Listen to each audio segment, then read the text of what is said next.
Assalamualaikum warahmatullahi wabarakatuh. Innal hamdalillah nahmaduhu wa nasta'inuhu wa nastaghfiruh wa na'udzu billahi min shururi anfusina wa sayyiati a'malina. May yahdihillahu fala mudilla lahu wa may yudlil fala hadiya lahu. Asyhadu an la ilaha illallah wa asyhadu anna Muhammadar Rasulullah. Allahumma anfa'na bima 'allamtana wa 'allimna ma yanfa'una wa zidna ilma, amma ba'd. Kaum muslimin dan muslimat rahimakumullah, alhamdulillah, hari ini kita sudah melaksanakan sepertiga dari puasa Ramadan. Semoga puasa kita, seluruh amalan ibadah dan taubat kita diterima oleh Allah Subhanahu wa ta'ala, sehingga hari-hari ke depan ini adalah merupakan kesempatan untuk meningkatkan derajat kita di sisi Allah.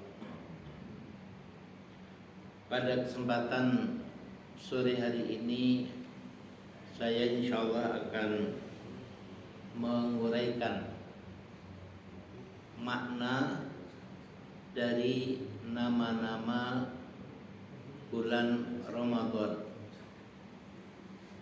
Bulan Ramadan atau Syahrul Ramadan itu mempunyai nama banyak, lebih dari 20 nama. Misalnya bulan Ramadan disebut Syahrul Sabr, bulan kesabaran. Disebut Syahrul Al-Jihad, bulan berjihad. Disebut Syahrul At-Ta'ah, bulan ketaatan. Disebut Syahrul Diyafatillah, bulan di mana Allah menerima kita sebagai tamu, dan seterusnya. Jadi nama-nama itu kalau saya uraikan semuanya mungkin perlu berjam-jam. Oleh karena itu saya ingin menguraikan, mengupas beberapa nama untuk waktu kita hari ini, yaitu insya Allah sekitar 1 jam dengan tanya jawab. Yang pertama, bulan Ramadan disebut Syahrul Diyafatillah, bulan di mana Allah menerima kita sebagai tamu. Diyafatullah itu ada 2 macam, yaitu yang pertama yang terkait dengan tempat. Yang terkait dengan tempat ini adalah ketika kita menunaikan ibadah haji atau ibadah umrah. Nah, kita ini disebut duyufullah atau duyufur rahman, tamu-tamu Allah. Kenapa? Karena kita datang ke Baitullah, ya. Jadi kita disebut tamu-tamunya Allah. Ini terkait dengan tempat. Nah, kalau bulan Ramadan ini terkait dengan waktu. Jadi selama bulan suci Ramadan, kita ini menjadi tamu-tamu Allah. Tamu-tamu Allah untuk mendapatkan banyak rahmat daripadanya, mendapatkan berkah, untuk menyampaikan doa-doa kepada Allah dan menerima ijabah daripadanya. Nah, itulah makna daripada Syahr Diyafatillah. Oleh karena itu seperti kita juga kalau misalnya punya keperluan kepada seorang menteri, itu beda perlakuannya antara kita menulis surat kepada menteri itu dengan kita minta waktu untuk ketemu menteri. Jadi ketika kita minta waktu untuk ketemu menteri itu, artinya kita bertamu atau kita menjadi tamu menteri itu, maka harapan agar apa yang kita ajukan bisa dikabulkan itu lebih besar daripada kita sekedar menulis surat permohonan.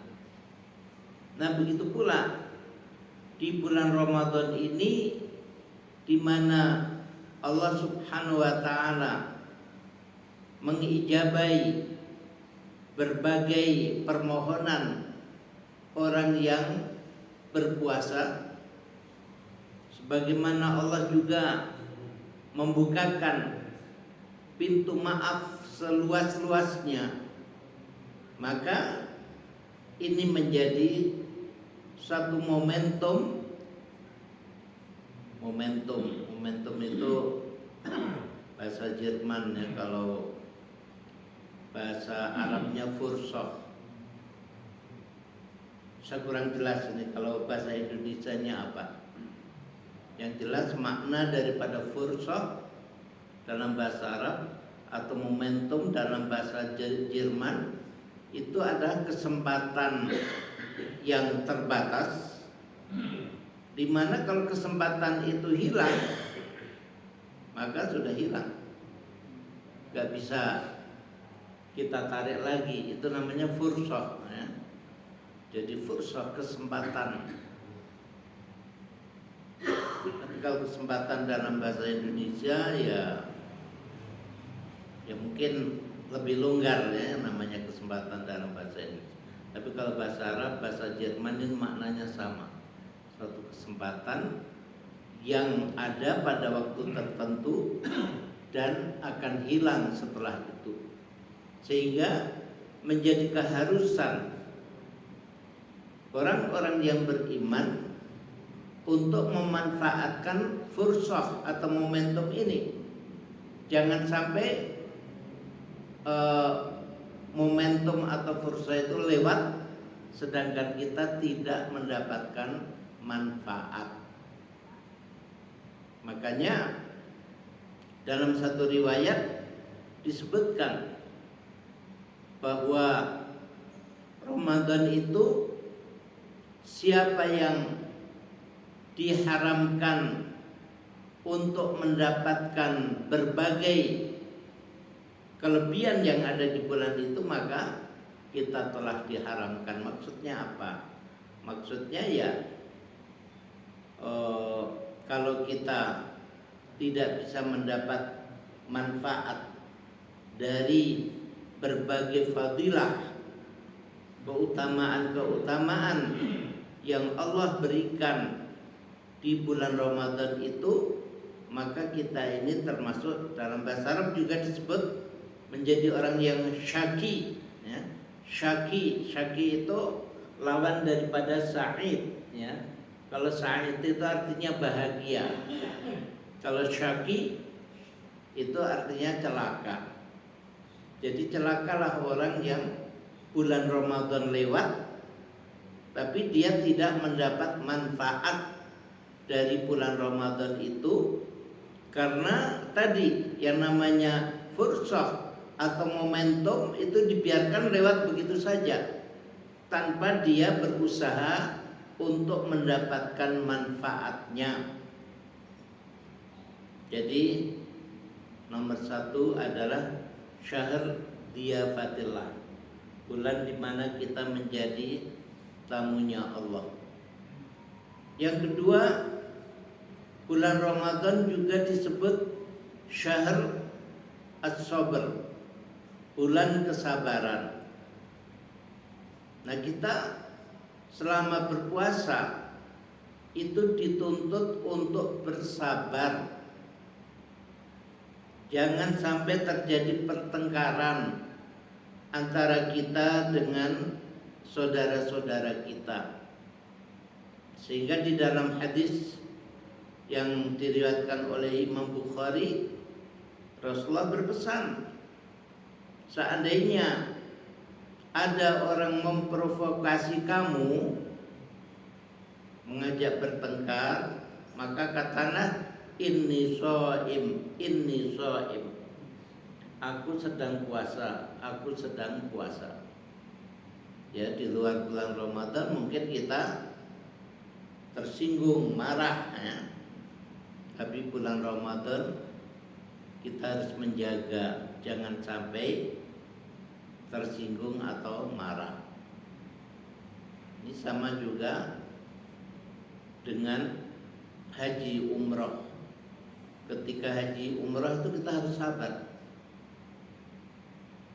Sampai di situ di ayat disebutkan fala fusuqa wala rafatha wala jidala. Tidak boleh berbuat kefasikan, tidak boleh ngomong kotor ketika haji. Wala jidala, dan tidak boleh jidal. Jidal itu artinya berdebat ya.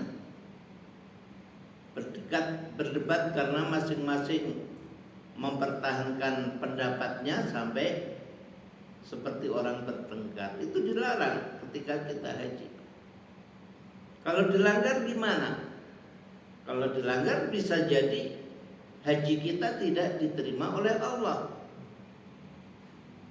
Nah, begitu juga bulan Ramadan di mana kita dilatih untuk bersabar, dilatih untuk menahan lapar, dilatih untuk menahan rasa haus, dilatih untuk menjaga diri, menguatkan diri dari kantuk ketika kita melakukan qiyamul lail atau ketika kita tadarus, apalagi ketika kita i'tikaf ya.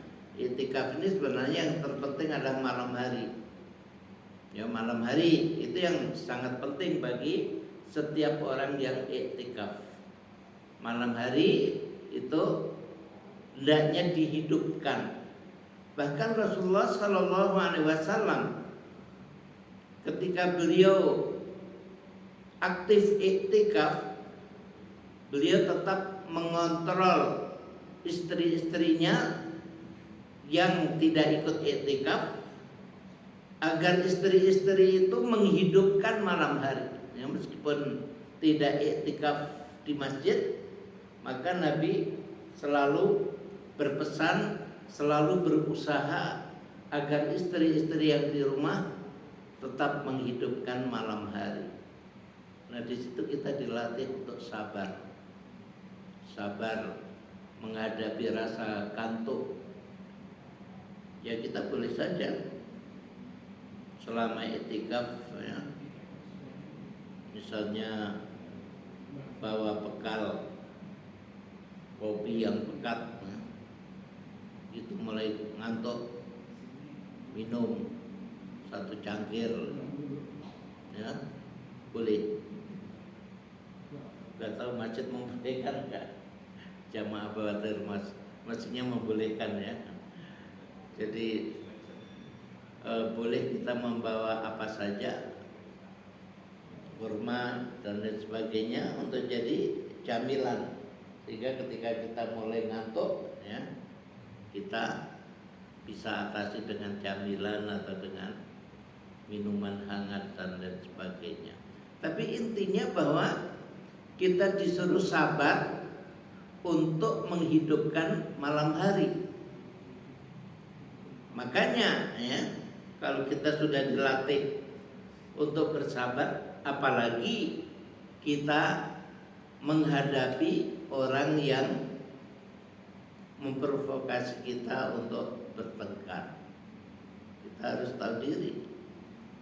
Inni shaim, aku sedang puasa. Jangan sampai gara-gara pertengkaran ini Allah tidak menerima puasa kita. Ini yang harus kita jaga.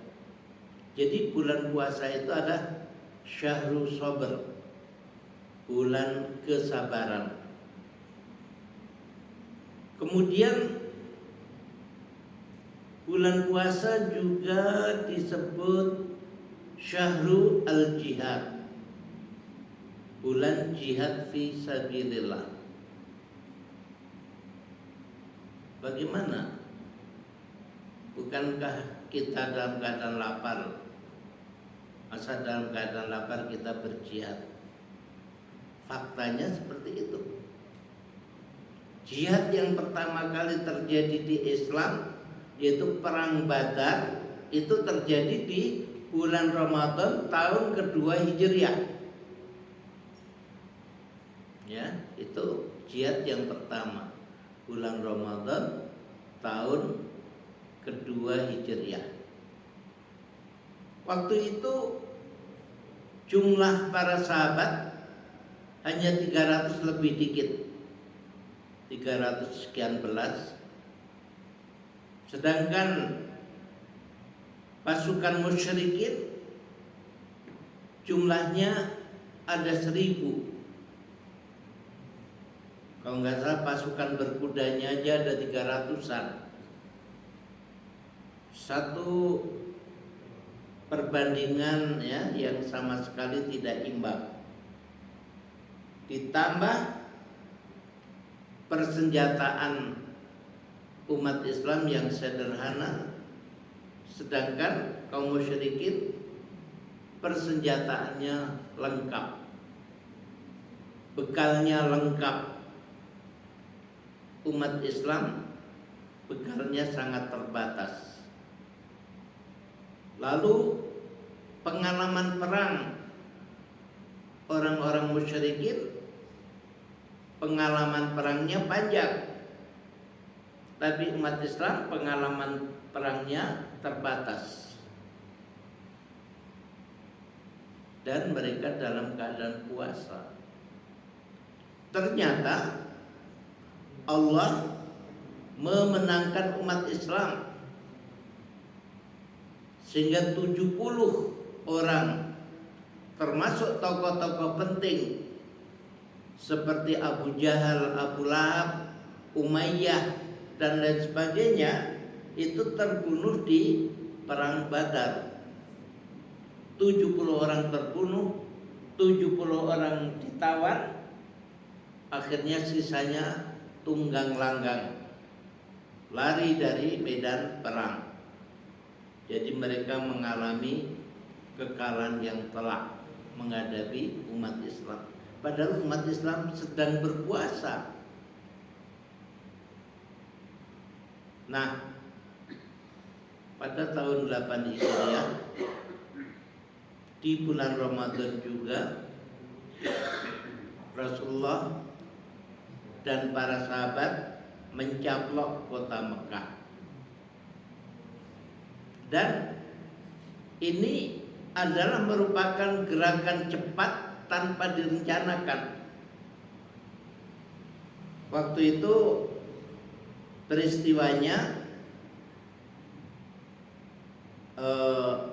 kan antara umat Islam dengan kaum musyrikin ini terjadi perjanjian yang namanya Perjanjian Hudaybiyah. Perjanjian Hudaybiyah itu seharusnya antara kaum musyrikin dan umat Islam terjadi gencatan senjata yang lamanya 10 tahun. Tapi tiba-tiba saja perjanjian Hudaybiyah itu kalau nggak salah baru 1 tahun, orang-orang musyrikin membantai umat Islam kalau nggak salah dari Bani Bakar, ya, Bani Bakar yang ada di pinggiran kota Madinah. Ya namanya di pinggiran ya, mereka mungkin jumlahnya juga sedikit, tiba-tiba diserbu oleh kaum musyrikin, mereka dibunuhi. Nah ini yang menyebabkan Rasulullah SAW sangat marah. karena sahabat-sahabatnya dibunuhi, karena perjanjian dikhianati, maka Rasulullah memutuskan untuk menggerakkan para sahabat mencaplok kota Mekah. Jadi secara serentak. Dan Rasulullah SAW waktu itu Masya Allah diikuti oleh 10.000 sahabat. Ya bayangkan, ini jumlah yang cukup besar. 10.000 orang datang secara tiba-tiba, secara serempak, maka kaum musyrikin tidak bisa berkutik. Mereka tidak ada jalan lain kecuali menyerah. Dan Nabi kita, Nabi Rahmat, juga tidak balas dendam, tidak terus membantai orang-orang musyrikin yang selama ini memusuhi beliau, bahkan hampir membunuh beliau. Tidak. Waktu itu yang dihukum mati kalau nggak salah hanya 3 orang. Sedangkan sisanya oleh Nabi dimaafkan. Sampai-sampai ketika masuk Mekah itu Khalid bin Walid meneriakkan al-yaum yaumal malhamah. Hari ini ada hari pembantaian. Oleh Nabi ditegur, bukan yaum malhamah, tapi yaum marhamah. Apa bedanya malhamah dan marhamah? Ya, bukan beda lam. Malhamah itu artinya ya pembantaian. Kalau bapak-bapak sedang di Mekah atau di Madinah, ada toko tertulis malham, ya. Malham itu artinya jagal, ya. Dia jualan daging, itu malham. Jadi malhamah pembantaian. Kalau marhamah adalah merupakan pemberian rahmat. Karena orang-orang musyrikin oleh Nabi dimaafkan semua kesalahannya, yang mereka sudah pernah membunuh sahabat, menjarah harta umat Islam, mereka ingin membunuh Nabi, semua oleh Nabi dimaafkan. Nah itulah yang dinamai marhamah. Jadi hari ini adalah hari marhamah. Maka alhamdulillah, waktu itulah terjadi apa yang difirmankan Allah, a'udzubillahi minasyaitonir rajim, idza jaa nasrullah wal fath wa ra'aitan nasa yadkhuluna fi dinillahi afwaja.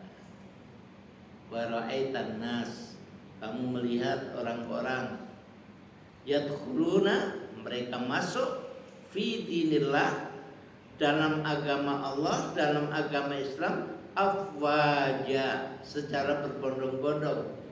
Kejadiannya itu ada kejadian ketika Fathu Makkah. Orang-orang musyrikin mereka taubat dan masuk Islam secara berbondong-bondong. Nah ini terjadi di bulan Ramadan tahun 8 Hijriah. Lalu pada tahun 15 Hijriah, umat Islam di bawah komandan yaitu Sa'ad bin Ubadah berhasil menaklukkan Persia yang dipimpin oleh panglimanya yang sangat terkenal, yaitu namanya Rustum atau Rustam, ya. Mungkin gambaran Rustum itu kalau dalam sejarah Indonesia yang dianggap hebat itu kan Patih Gajah Mada, ya. Patih Majapahit yang namanya Gajah Mada. Dan Gajah Mada ini setelah ditelusuri sejarahnya ternyata ada orang Islam. Jadi Gajah Mada itu sebenarnya namanya singkatan G.J. Ahmada. Jadi namanya sama dengan Ustadz Ahmad. Cuman bedanya Patih Gajah Mada ini bukan Ustadz. Jadi Patih Gajah Mada itu kalau dalam sejarah Indonesia orang hebat sekali, tapi kelasnya ya kelas lokal. Tapi kalau yang namanya Rustum pada zaman dahulu superpower dunia itu hanya ada dua, yaitu Rom atau Romawi dan Persia. Antara Rom dan Persia ini selalu terjadi persaingan, perebutan batas wilayah. Terutama yang sering diperebutkan adalah daerah yang dikenal sebagai Syam. Syam itu ya Palestina, Suria, Libanon, ya. Jadi wilayah Syam ini termasuk juga Yordania. Kadangkala masuk kekuasaan Rom, kadangkala masuk kekuasaan Persia. Ya. Terus menerus selama berabad-abad terjadi perang antara kekaisaran Rom dan kekaisaran Persia. Makanya di surat Rom diceritakan bahwa Rom dikalahkan oleh Persia. Tapi setelah itu mereka akan mengalahkan Persia. Yang pertama dikalahkan, Persia yang menang. Tapi setelah itu mereka akan mengalahkan Persia. Dan pada waktu itu nanti umat Islam akan gembira. Ya, jadi pada waktu itu sudah terjadi keberpihakan bahwa umat Islam itu lebih berpihak pada Rom daripada Persia. Kenapa? Karena Rom agamanya Kristen. Sedangkan agama Kristen, agama Yahudi itu adalah agama samawi. Kitabnya semua dari Allah. Hanya saja kitabnya Yahudi dan kitabnya Kristen itu sudah mengalami perubahan, ya, dirubah-rubah. Tapi itu adalah kitab Allah, ya, aslinya kitab Allah yang sudah dirubah-rubah. Sehingga umat Islam memang berpihak pada Rom. Bahkan seperti kita lihat sekarang pun sembelian Yahudi dan sembelian Kristen itu oleh Allah dihalalkan bagi umat Islam. Tapi sembelian orang musyrik dari zaman dahulu tetap haram.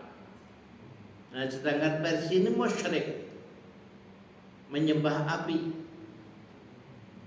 Ya, jadi ketika nanti Rom mengalahkan Persia, umat Islam gembira, umat Islam senang. Nah, ini informasi Al-Quran yaitu surat Ar-Rum. Nah, jadi Persia yang sudah ratusan tahun menjadi negara yang sangat kuat itu tahun 15 Hijriah bulan Ramadan ternyata bisa diruntuhkan oleh umat Islam sehingga berakhirlah kekaisaran Persia, ya, pada bulan Ramadan 15 Hijriah. Jadi ini menguatkan lagi bahwa bulan Ramadan adalah bulan jihad. Meskipun kita dalam keadaan lapar itu ternyata tidak menghalangi untuk berjihad.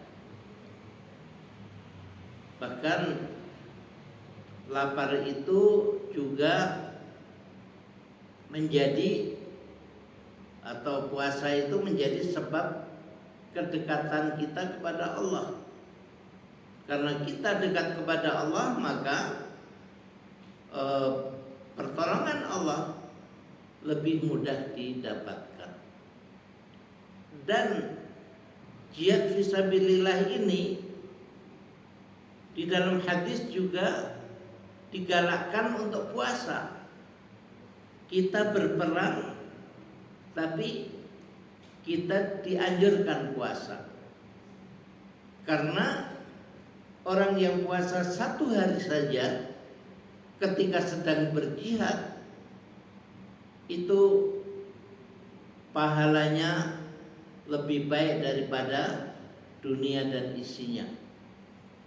Ya, puasa 1 hari saja ketika kita sedang berjihad, pahalanya begitu besar. Apalagi kalau jihad itu memang terjadi di bulan Ramadan. Ada sahabat yang bertanya kepada Rasulullah SAW, "Wahai Rasulullah, berikanlah kepada kami amalan yang seimbang pahalanya dengan pahala berjihad." Kata Rasulullah, tidak ada. Ya, tidak ada. Mana mungkin ada orang yang bisa mendapatkan pahala seperti yang mereka dapat. Karena sejak mereka meninggalkan rumah sampai kembali, kalau tidak mati syahid, ya, jadi pergi dari rumah, jihadnya berapa? 3 bulan misalnya. Sampai mereka pulang, itu mereka oleh Allah dihitung seperti orang puasa yang tidak pernah berhenti. Puasa terus 24 jam, gak pernah berbuka. Ya, kalau jihadnya 3 bulan, ya puasa terus selama 3 bulan. Tidak hanya puasa, tapi juga qiyamul lail. Orang berjihad juga dianggap sedang melaksanakan tahajud terus menerus selama 24 jam tanpa ada hentinya. Itulah maka tidak ada amalan yang nilainya bisa memadai amalan jihad fisabilillah. Karena itu di dalam hadis Rasulullah SAW bersabda, "Ra'sul amri al-Islam wa amuduhu as-shalah wa dzirwatu sanamihi al-jihad fisabilillah." Bahwa kepala dari segala urusan itu ada Islam. Jadi Islam ini kedudukannya ada kepala. Kepala itu ada yang terpenting. Makanya orang kafir sebaik apapun orang itu, sebanyak apapun sumbangan yang diberikan, nggak ada gunanya. Nanti di akhirat menjadi haba ammanthura, sebagai debu yang berterbangan, nggak ada pahalanya. Kenapa? Karena nggak ada Islamnya. Ibarat manusia tanpa kepala. Ya, kalau ada yang terkena kanker di tangan, boleh tangannya dipotong. Ada orang kencing manis, kakinya membusuk, kakinya boleh dipotong, nggak apa-apa. Tapi kalau orang kanker di kepala, kepalanya diamputasi, nggak mungkin. Ya, tamatlah riwayatnya. Nah, inilah pentingnya Islam, seperti pentingnya kepala. Sedangkan sholat itu ada amud. Amud itu ada tiang. Nah, kita punya banyak tiang ini. Masih banyak di Kalimantan rumah-rumah yang dibangun di atas tiang. Nah, sekarang yang namanya tiang, rumah di atas tiang, Kalau tiang itu dipotong, apa yang terjadi? Ya, rumahnya pasti roboh, menyatu dengan tanah. Tidak bisa disebut rumah lagi. Oleh karena itu kalau ada orang Islam nggak mau sholat, wallahu a'lam, di akhirat entah seperti apa. Karena itu terjadi khilafiyah antara mazhab Syafi'i dan mazhab Hambali. Ada hadis yang menyebutkan yang maknanya sesungguhnya batas antara seseorang dan kekafirannya adalah sholat. Siapa yang meninggalkan sholat, faman taraka sholat faqad kafar. Siapa yang meninggalkan sholat, dia kafir. Nah, masalah kafir ini beda pendapat antara Imam Ahmad dan Imam Syafi'i. Menurut Imam Ahmad, dia itu benar-benar kafir.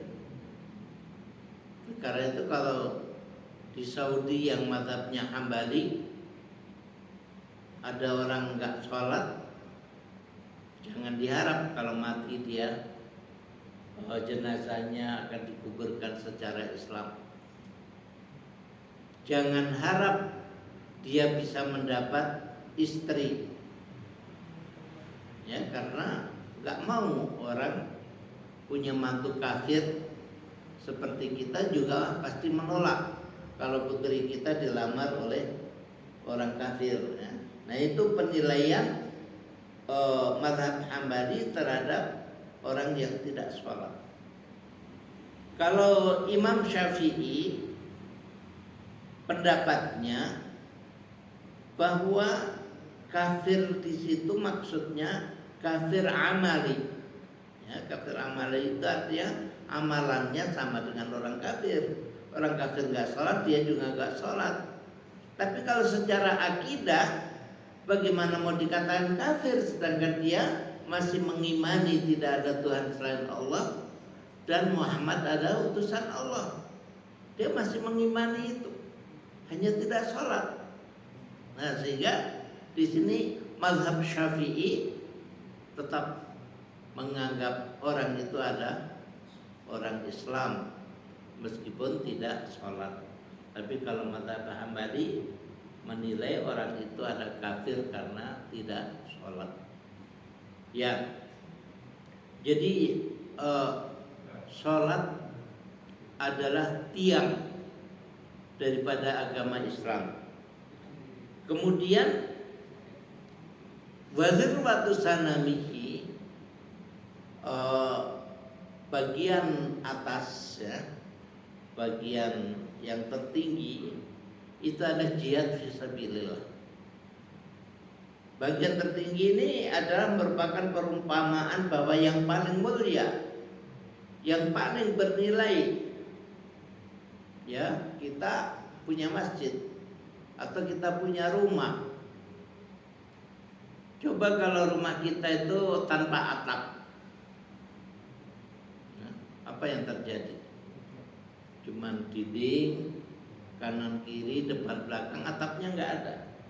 Panas kepanasan, hujan kehujanan, ya, itu juga nggak bisa disebut sebagai rumah. Cuman dinding doang, ya, nggak bisa.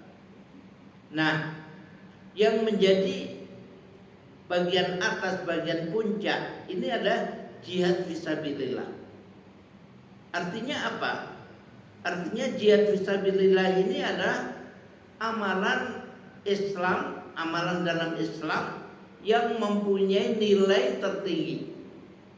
Ya, seperti tadi saya ceritakan bahwa Nabi tidak bisa mencarikan amalan yang nilainya memadai jihad fisabilillah.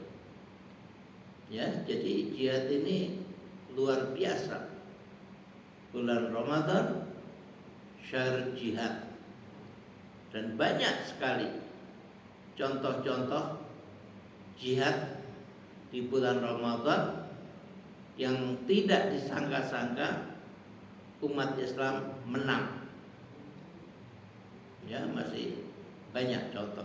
Saya tambahkan contoh lain adalah masuknya Islam ke Spanyol. Itu terjadi pada tahun 92 Hijriah, bulan Ramadan. Tariq bin Ziyad memimpin pasukan dari Maroko menyeberang ke Spanyol. Begitu sudah sampai Spanyol, sebagai komandan, Tariq memerintahkan anak buahnya untuk membakar semua kapal-kapal. Setelah semua kapal habis dibakar, Tariq bin Ziyad lalu memberikan briefing kepada pasukan, sekarang di belakangmu laut, di depanmu musuh, maka bersungguh-sungguhlah untuk berjihad, karena tidak ada tempat lari bagi kalian. Mereka berjihad dengan sungguh-sungguh, akhirnya mereka menang, dan kerajaan-kerajaan yang ada di Spanyol satu persatu berjatuhan, sampai akhirnya umat Islam hidup di Spanyol selama 800 tahun lebih. Ya, mereka menjadi penduduk Spanyol dan banyak melahirkan ulama-ulama internasional. Contohnya adalah Al-Qurtubi, penulis tafsir, yaitu tafsir Qurtubi, yang tafsirnya sudah diterjemahkan ke berbagai bahasa di dunia, termasuk ke bahasa Indonesia. Qurtubi itu dari kata-kata Cordoba, ya, kalau bahasa Inggrisnya ada Cordoba, bahasa Arabnya ada Qurtubah. Jadi orang yang dilahirkan di Qurtubah itu disebut Al-Qurtubi. Orang yang dilahirkan di Indonesia disebut Al-Indonesi, ya, itu bahasa Arab. Ada Ibnu Hazm Al-Andalusi. Al-Andalusi itu Spanyol dalam bahasa Arab, ya. Ibnu Hazm ini ulama fikih. Nah, kalau kita membaca kitab-kitab besar fikih, kita akan mendapatkan berbagai khilafiyah. Menurut Syafi'i begini, menurut Imam Ahmad begini. Nanti ada menurut Ibnu Hazm. Nah, Ibnu Hazm itu ulama yang lahir di Andalus, ya, Ibnu Hazm Al-Andalusi, dan lain sebagainya. Nah, kemudian sekitar tahun 1200 Hijriah,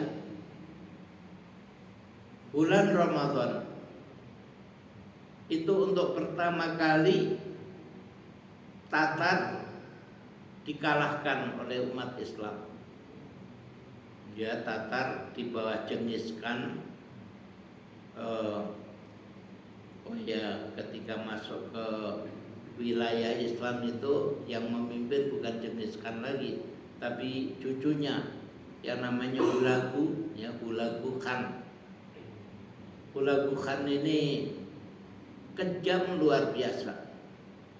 Begitu masuk ibu kota negara-negara Islam, yaitu Baghdad, dia melakukan pembantaian lebih dari 1 juta Muslim dibantai, sehingga di kota Baghdad banjir darah. Sungai Efrat airnya menjadi merah, dan dari 1 juta lebih kepala umat Islam yang dibantai itu oleh Tatar dibikin piramida. Bayangkan, piramida seperti yang di Mesir ya, tapi ini terdiri dari penggalan kepala-kepala umat Islam yang dibikin piramida, yaitu di alun-alun Baghdad. Dan mereka ini dalam waktu yang lama menjajah negara-negara Islam, sehingga merasa bahwa Tatar ini nggak akan terkalahkan.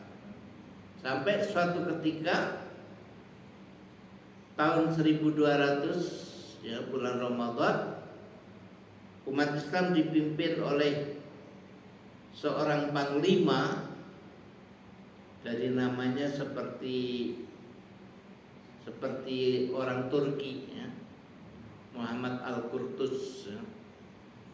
Dipimpin Muhammad Al-Qurtuz itu bisa mengalahkan tentara Tatar, yaitu di wilayah yang namanya Hittin ya, di wilayah yang namanya Hittin.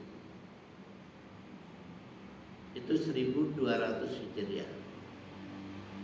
Lalu yang masih dekat dengan masa kita, tahun 1973.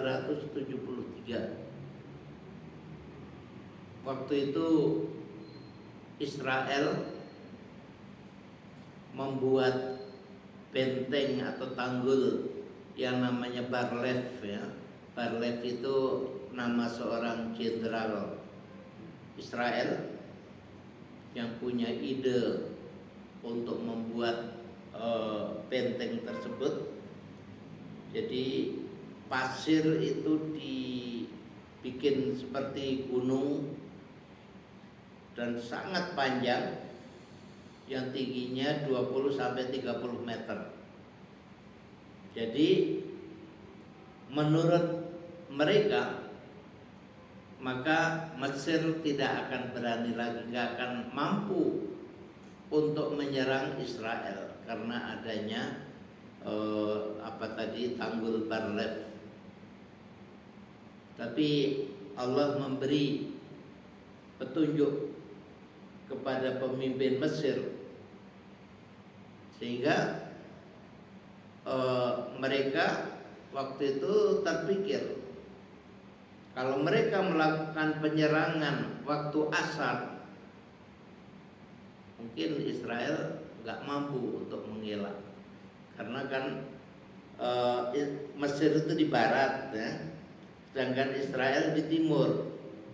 Nah kalau waktu asar itu kan matahari di barat. Jadi kalau ada pesawat-pesawat Mesir yang datang untuk melakukan bombardir, nah, itu silau Israel. Ternyata benar. Nah, jadi Mesir berhasil untuk menembus pertahanan Bar-Lev. Dan dikatakan waktu itu seandainya perang terus ya, diteruskan, itu Israel akan benar-benar jatuh. Akan tapi mereka takut karena Israel punya bom nuklir. Nah, jadi mereka ketakutan nanti kalau Israel mengebom dengan nuklir, maka mereka nggak mampu menghadapi. Nah ini terjadi tahun 1973 di bulan Ramadan, kalau nggak salah itu bulan Oktober ya, umat Islam ditolong oleh Allah. Nah itu contoh-contoh, sehingga bulan Ramadan ini disebut Syahrul Al-Jihad. Ada catatan penting dari penamaan bulan Ramadan sebagai Syahrul Jihad. Jihad seperti saya jelaskan tadi, dia adalah merupakan amalan yang tertinggi, amalan yang risikonya terberat. Tidak ada amalan-amalan lain yang mempunyai risiko seperti jihad fisabilillah. Oleh karena itu, ketika kita puasa dengan baik, kita manfaatkan semua petunjuk-petunjuk Rasulullah, kita amalkan dengan baik, maka sesungguhnya itu akan mencetak satu karakter pada diri pribadi orang yang puasa, yaitu karakter ataupun mentalitas yang sangat baik, yang siap untuk digunakan berjihad fisabilillah. Kalau jihad aja bisa kita lakukan, artinya maka amalan-amalan yang di bawah jihad itu juga otomatis bisa kita lakukan. Satu contoh, ada anak lulus SMA. Yang namanya anak lulus SMA ini tentu persoalan-persoalan yang ada pada mata pelajaran SMP apalagi SD, anak SMA bisa menjawab karena dia sudah sampai SMA, sudah melewati SMP, sudah melewati SD. Nah begitu pula kalau kita mampu mewujudkan mentalitas jihad, karakter jihad, itu masalah-masalah yang di bawah itu seharusnya juga bisa diatasi. Apa masalahnya? Umat Islam itu terlalu banyak punya masalah. Di Indonesia saja masalah perpecahan, apalagi sekarang ini, Masya Allah, saya sedih. Yang namanya PKS saja sudah pecah menjadi berapa partai. Belum lagi persoalan lama, perpecahan antara satu golongan dengan golongan lain. Yang namanya NU juga sudah lama. Ada NU garis lurus, NU garis bengkok. Belum lagi perpecahan antara NU dan Muhammadiyah dan lain sebagainya. Ini semua persoalan umat Islam. Persoalan kebodohan, kurang pendidikan, persoalan kemiskinan, ekonomi yang dijajah. Ini semua masalah. Tapi masalah-masalah itu kalau kita bandingkan dengan masalah jihad, sesungguhnya nggak berarti. Yang paling berat adalah masalah jihad. Itu adalah puncaknya masalah. Maka ketika umat Islam mampu untuk berjihad, artinya secara teori juga harus mampu untuk melakukan amalan-amalan lain yang nilainya di bawah jihad tadi. Nah, masih 10 menit. Itu yang saya katakan tadi, kalau diuraikan karena namanya 20 lebih, ya panjang sekali. Oleh karena itu pada sisa waktu 10 menit saya berikan kesempatan, barangkali ada yang mau bertanya, silakan.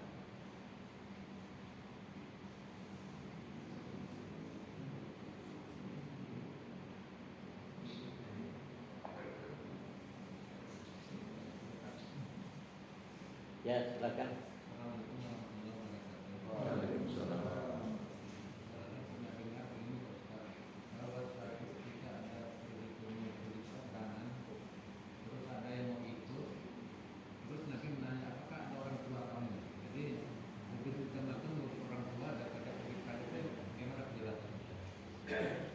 Maaf, suaranya agak keras sedikit. Suatu ketika ada suatu peperangan, Iya. tetapi ada seseorang sahabat itu yang ingin pergi ke perang. Iya. Tapi oleh Nabi tidak dikasih karena masih ada mengurus orang tuanya. Itu dia bilang. Iya.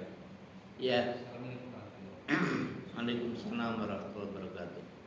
Ya memang yang namanya jihad fisabilillah itu juga merupakan masalah yang ya bisa dibilang subjektif ya. Jadi kembali kepada orang yang mau mengamalkan. Kalau orang yang mau mengamalkan jihad itu masih punya tugas yang lebih penting. Misalnya dia punya orang tua, dua-duanya sudah lemah, nggak bisa bekerja ya. Terus anaknya ini menjadi tulang punggung bagi mereka. Nah sekarang kalau anaknya ikut berjihad terbunuh, siapa yang ngurus orang tuanya yang sudah lemah ya. Sedangkan berbakti kepada orang tua itu termasuk syarat masuk surga ya. Jadi kalau ada orang ngaku beriman tapi durhaka kepada orang tua, jangan mengharap dia bisa masuk surga ya. Jadi ini sudah barang tentu secara tadi ya, secara subjektif ini lebih penting bagi orang itu daripada ikut berjihad. Makanya oleh Nabi tidak diizinkan, karena Nabi juga tidak ingin menelantarkan kedua orang tuanya apabila si anak mati di dalam jihad fisabilillah. Ya seperti itu. Silakan.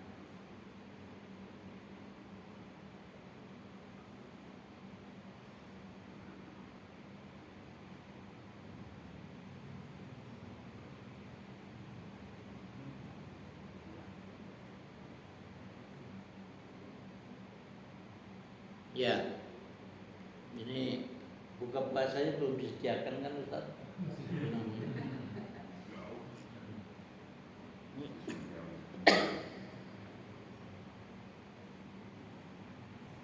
Sudah nggak ada pertanyaan? Kalau nggak ada, kita cukupkan untuk hari ini. Semoga menjadi ilmu yang bermanfaat, dan kita akhiri membaca doa kafaratul majlis. Subhanakallahumma bihamdika asyhadu an la